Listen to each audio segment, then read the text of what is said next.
Title: My spouse was clueless about my $70,000 monthly income. She violently threw scalding water on me and expelled me from our home, scornfully calling me a worthless pauper. She demanded I leave and never return. I departed. But the following morning when she awoke, she was stunned to discover her house. Chapter 1. The breaking point: the kitchen reeked of charred rice when the incident occurred. I arrived home late after an exhausting day, weary but seeking only tranquility.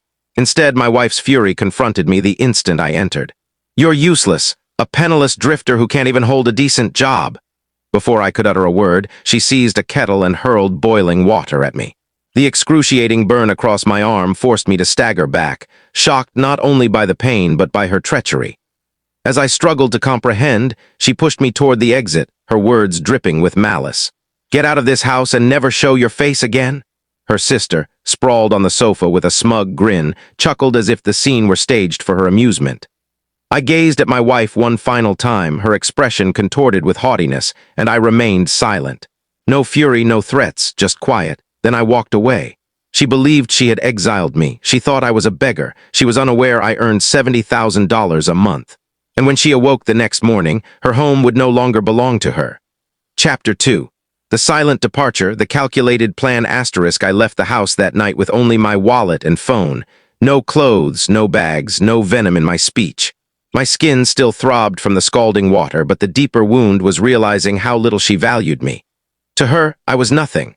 A man scraping by, groveling for crumbs, fortunate to even reside in her domain. She was oblivious to the truth. I had concealed my earnings, investments, and accounts from her avarice. Each month, $70,000 streamed into my accounts from the enterprise I had quietly built over years. Yet I never flaunted it, never boasted, never dangled it before her. I lived simply, partly because I preferred modesty, partly to test whether she loved me for myself, not my wealth. Now I had my answer. That night, instead of checking into a rundown motel as she likely pictured, I drove to the city center and met my attorney.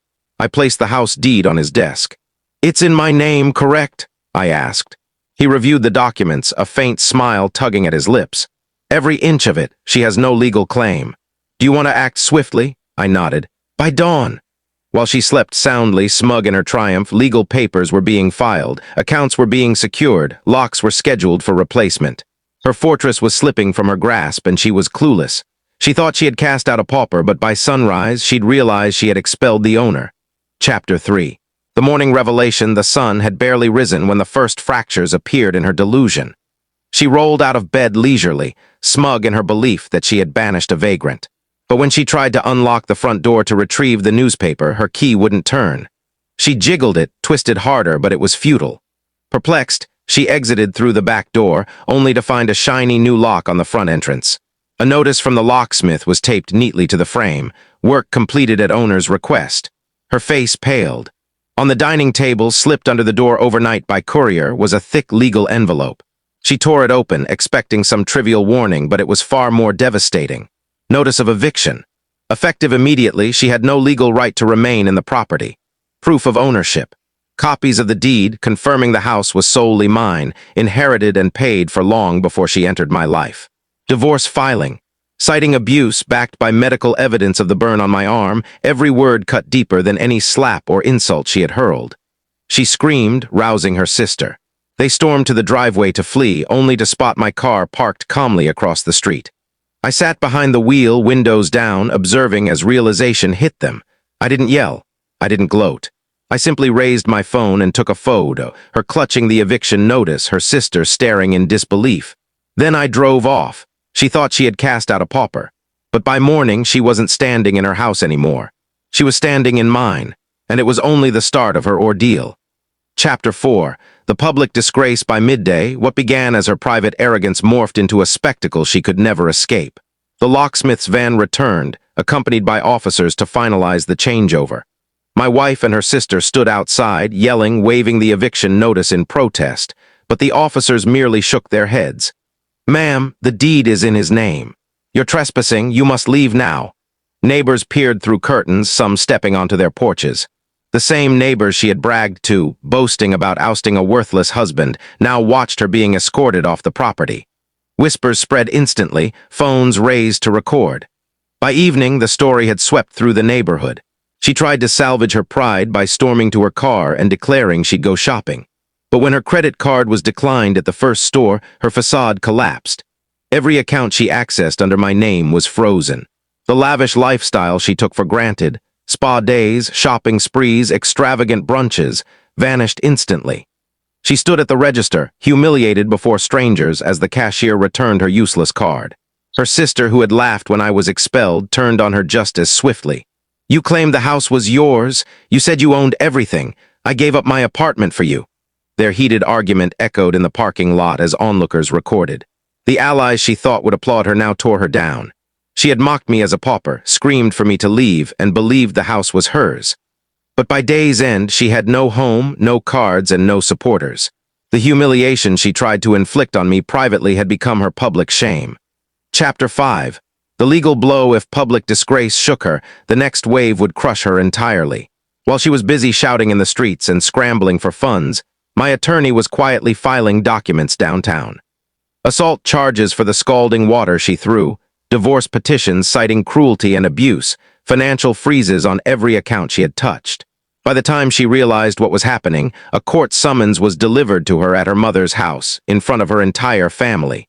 In court, she tried to spin her usual tale. "He's broke, he's useless. I supported him for years."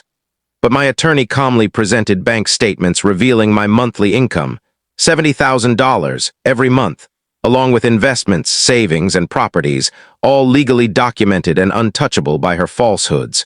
The judge's eyebrows lifted with each page. Her narrative of being the sole provider crumbled instantly. And when photos of the burn marks on my arm were presented, supported by medical records, the courtroom's sympathy shifted entirely. The court granted me full ownership of the house. She was permanently barred from entering. No alimony due to her proven abuse.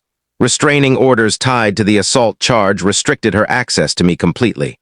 Financial penalties for damages were deducted from her meager savings. Her face collapsed as the gavel struck. The arrogance she once cloaked herself in was stripped away, leaving only shame. She had mocked me as a pauper, thrown boiling water on me, and expelled me.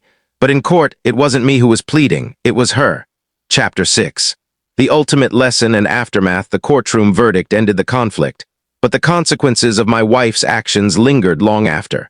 What she thought was a triumph, casting me out, mocking me, boasting to her family, became the foundation of her downfall. Financially, she was cut off entirely. No access to my income, no alimony, no property. The luxury she flaunted disappeared overnight. Socially, the friends and relatives who laughed when she called me a pauper now whispered about her collapse.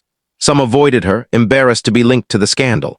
Personally, her sister, once her ally, blamed her for dragging the family name through disgrace.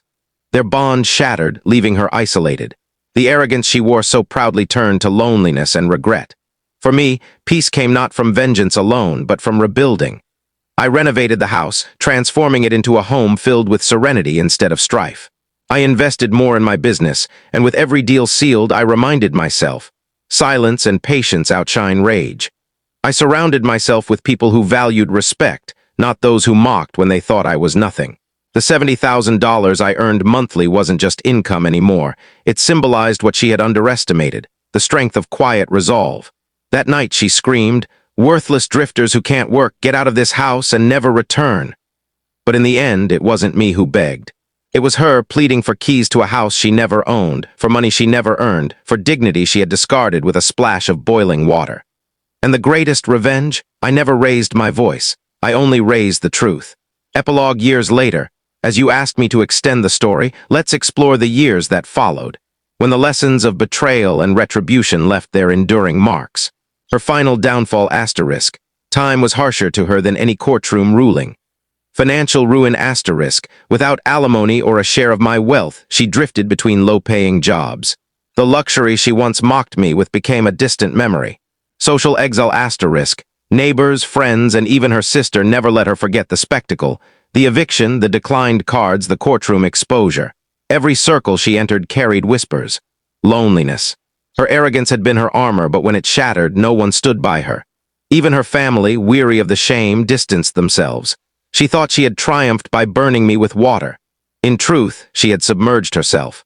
For me, those years were a season of renewal and success. Business growth asterisk. What was once $70,000 a month grew exponentially. I expanded, invested, and flourished, unburdened by her entitlement. Personal peace asterisk. The house became a symbol of resilience, not conflict. I redesigned it into a sanctuary of light and freedom, each wall echoing a quiet message. I endured and I thrived. Emotional clarity. I learned that silence and patience often cut deeper than anger. She shouted, I whispered, and the world chose the whisper. That night she screamed, "Worthless drifters who can't work, get out of this house and never return." But years later, as people passed the house and saw me, successful, calm, surrounded by respect, and saw her worn, bitter, and forgotten, the truth was undeniable. I was never the pauper. She was the one begging for money, for dignity, for a chance to rewrite the past. And I never granted it. Was this retribution perfectly justified? Share your thoughts in the comments below. If you believe this story is justified, share it with someone who needs this energy, and subscribe to Lauren's story for more gripping tales of betrayal and justice. Because here, every life faces its reckoning, and every betrayal meets its shadow. Stay sharp, stay resilient, and stay tuned.